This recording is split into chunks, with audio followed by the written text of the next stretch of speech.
Hey guys, so I'm trying to get more involved in YouTube. I'm trying to figure it out, find out what my voice is, find out exactly what it is I want to be doing on here. And I know, I'm a fighter first, so primarily I think most of my YouTube experiences will be fighting. It'll be, backstage kind of stuff at the UFC, and I'm always open to questions. But I fight every day. It's like all I do. I wake up, I go to the gym, go to the other gym, I come home, I go to the gym again. It's real constant that way. And I enjoy doing it. I love my life. I love everything about it. But I don't remember what I have told you guys already or not, because I do it all so much. So every now and then I'm going to take a break in telling you how UFC dumb is going and how fighting and MMA dumb is progressing with me. By the way, I'm fighting Phil Hawes on February 5th. I haven't told anyone yet, I don't think, but that's happening. Contract signed. But this time, this particular YouTube video is going to be about 1984. I read it, and man, it messed with me. The ending did, at least. So 1984. Now it's still a dystopian future, although it happened, 40 years ago. It was written longer than that ago, but 1984, it's about a dystopian future that happened to be in 1984, but now for us, it's going to be 2024. And it's crazy. It's one of those things, anytime something bad happens, everyone says, oh, it's like 1984, it's like 1984. It's eerie how much of what's happening today is like 1984. It really is. The book was all about it was about what happens when a government has control, takes control, and tries to not let you know that they are in control. And it was an intense book. It took a couple tries to get started in it, because it was written so long ago. It wasn't quite what I was ready for. But as I got into it, I couldn't put it down. So pretty much is that wars have happened, and now this is the backside of, not any war particularly, but this is the backside of the war, quote unquote, the war. And it's how the government is locking down and taking complete control of the inhabitants of their country. And the way they are doing, and this is the part I thought was most like what is happening today. And I don't think our government's cracking down and taking over. China is. I mean, this book is what China did. China read this book and said, yeah, let's do that. That'll work. But America isn't quite there. But what a big part of the book 1984 was called Newspeak. And the whole time I was reading, I kept reading in Newspeak, but it was Newspeak. And what it was is it was just changing the definition of words and eliminating words. They, at the beginning of this new government, which wasn't described in the book, but it was told that at the beginning of this new government, which is 40 years prior to current time of the book, that they just started eliminating words and getting rid of everything. Now, a good example from the book in which that happened was, like, we would say something is great or something is extravagant or incredible. They got rid of extravagant. They got rid of incredible. They got rid of great. They have good, and good covers everything. If it's really good, you can say good plus. But they're just eliminating words because there's no need for it. You don't need to be able to describe anything past good. Everything is just good. Now, it continued on. It just was taking words. It was changing the past so that you could take control of the future. It was a big theme of the book, was just that. The line that was used a few times in the book was, who controls the past controls the future. Who controls the present controls the past. And man, the more I heard, it's like, that's incredible. You look at, I mean, all the talk of CRT today is being taught in our schools. CRT is a bunch of shit. I mean, pardon my language. I try not to cuss in these, but CRT is not the history of this country, unless you take everything out of context. But if you control the present, you can control the past. If you are in control of the education systems, you can say whatever you want happened in the past, and then because that's what's being taught, that is what happened in the past.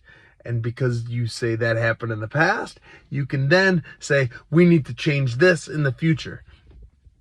And it was so, as I was reading this book, I'm like, oh my goodness. I mean, how could he have seen this coming? And so I'm doing some research outside of the book now to see where George Orwell, the author of the book, got these ideas from, or if he just came up with them on his own. I haven't come to a conclusion on where he got it from yet, but it was, the more I read, and like that quote happened quite a few times in the book, and every time I read it, it's like, that is absolutely correct. If you can control what people believed happened in the past, whether it actually happened or not. For example, right now, China is getting rid of everything that has to do with Tiananmen Square. Tiananmen Square, if you remember, is the gentleman standing in front of the tank, the famous photo. He's standing in front of the line of tanks. And it was a very dark day for, freedom in China. And China right now is making sure nobody knows about it. The Holocaust, there are Holocaust deniers. Same idea. Is something that is unarguably true. I mean, it happened, and I mean, there are still people alive today that were part of it. For the most part, on the bad side of it, not on the Nazi side, but they were the Jews, their grandparents, or perhaps they were part of that. And there are deniers now saying, yeah, it didn't happen. It didn't happen. It didn't happen. And eventually, if enough of those people get to say it didn't happen, did it happen?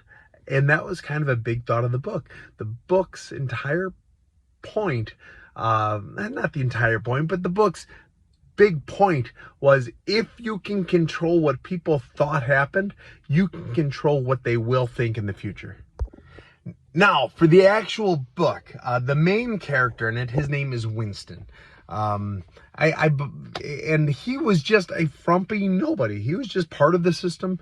He didn't have any dreams or desires. He was alive before the new government took over completely, but only for a few years. He was a kid still. Actually, he was partially responsible for getting his mom killed, because that's what kids were bred to do at this point, to rat on their parents. And if the parents ever did or said, or they had thought anything bad, the parents were removed. They were put away. Nobody ever thought of them again. And he was partially responsible for that, although he didn't realize it until later in the book. But Winston, anyways, when he is first introduced to us, he is probably 45, 50-year-old man. He works in a widget factory. I mean, his job is he throws away whatever the government tells him to throw away. And that's old works, old words that they want destroyed or want no record of. His job is they get sent to him in an envelope. He puts them in a burner. That is his job. Now he's one of the last remaining people that have any memory prior to the new government. And he doesn't have much memory. He just remembers there was a prior to the new government. And so he might have a slightly more open mind about some things. And he found some decorations that were a little more colorful than most people have. And he liked it where he wasn't supposed to like it. And because he had a couple little nuances like this, it drew slight attention from his bae in the book, Julia. So Julia is introduced to us as she's in her mid-20s, and she's more outgoing, and it's dangerous to be outgoing. She hides it real well. She spent her life trying to find a way not to be detected by the government, and she, one way or another, finds Winston. She takes a big risk by introducing herself to him. They end up meeting, and they, upon their first meeting, they have to go miles out into the woods, and the woods are even monitored. They find woods that were recently cut down, so there were no microphones, and then they forgive my crassness, but they bang. That is pretty much their relationship. In this book, 1984, the government has made it that sex is necessary, but it is only necessary to produce children. It is not for enjoyment. It is not for love. It is for nothing more than creating the next generation. And the next generation is to help keep tabs on what is said behind closed doors. Julia does not like that. Julia wants to enjoy herself. She wants to, and that's her biggest way to protest the government. She finds a way to have sex. So she and Winston, they grow to love each other. They spend a lot of the book describing how, when, where, and why these two are hooking up, and they do it a lot. And it turns into a real relationship. They genuinely care about each other, and they love each other. And being able to have sex with one another is the way they can protest Big Brother, the head of the government. And you should know, maybe I should have said it sooner.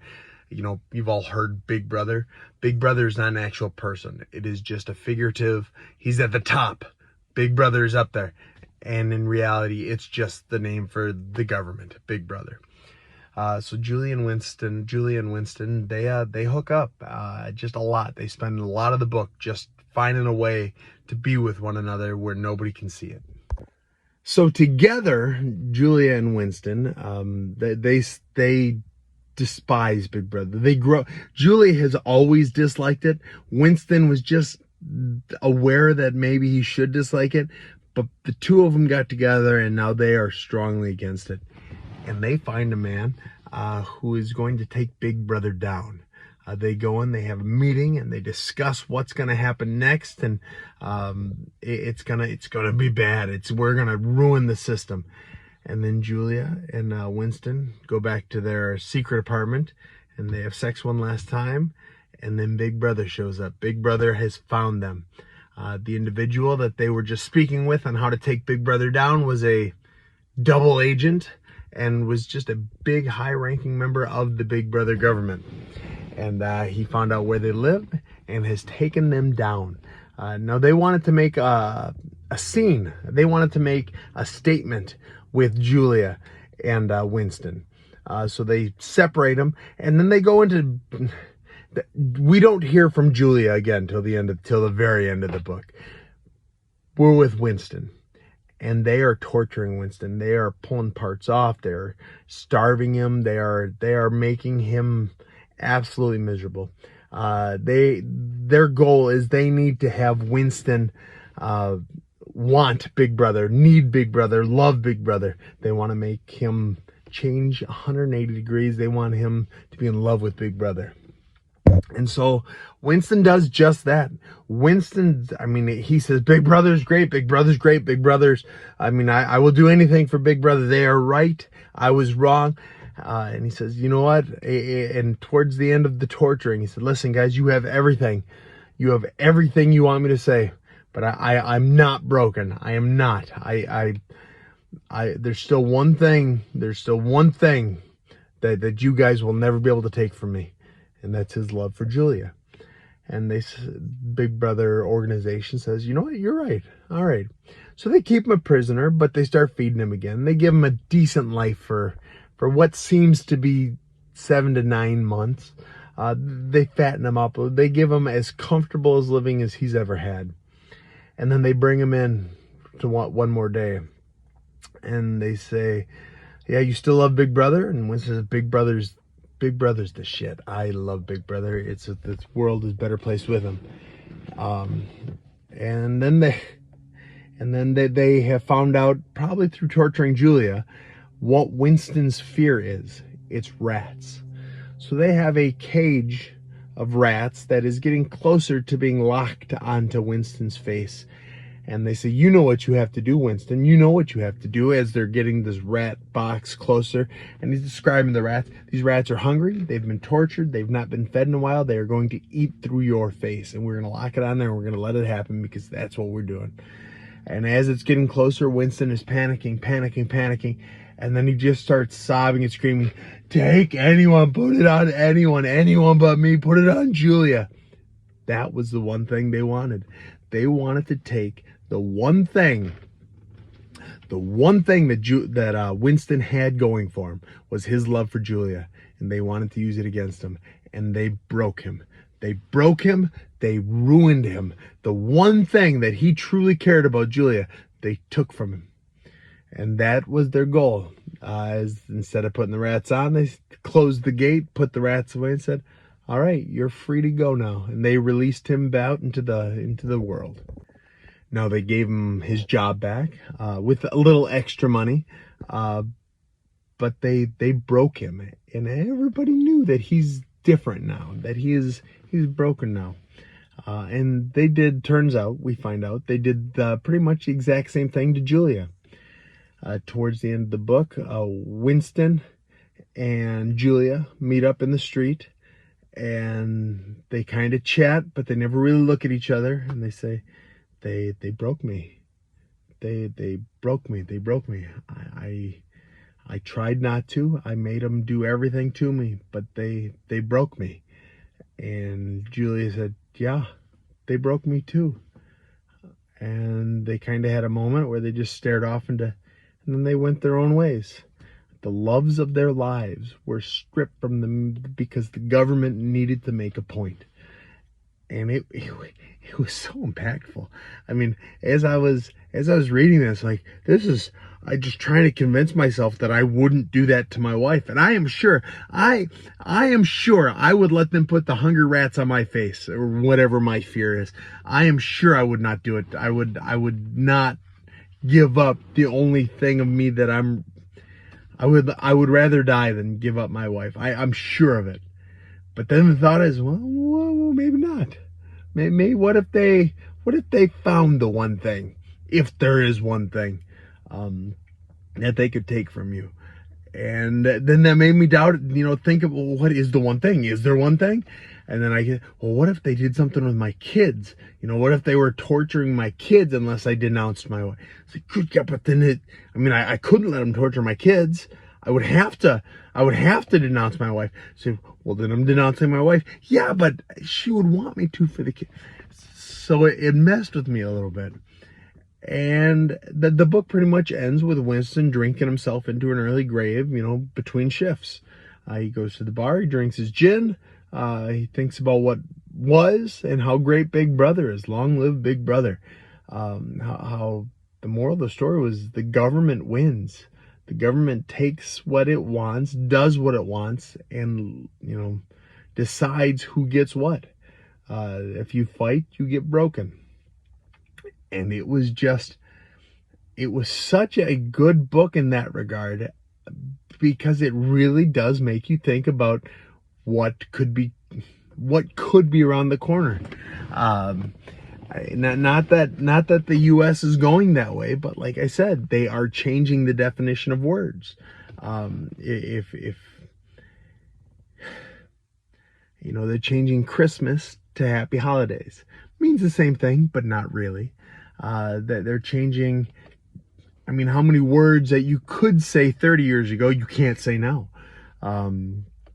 They're changing the definition of what a man and a woman is right now in current time. And people that disagree with how they are doing that get canceled.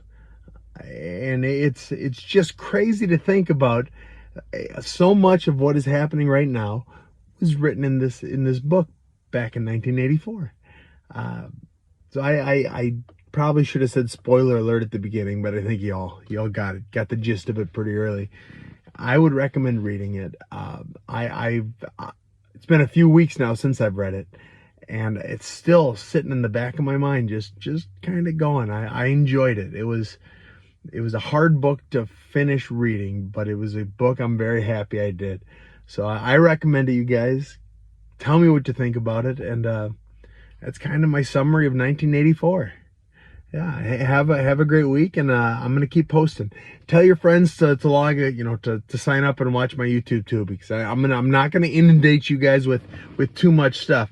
But once I get to 1,000 members, I'm gonna start giving away some UFC memorabilia and autographs.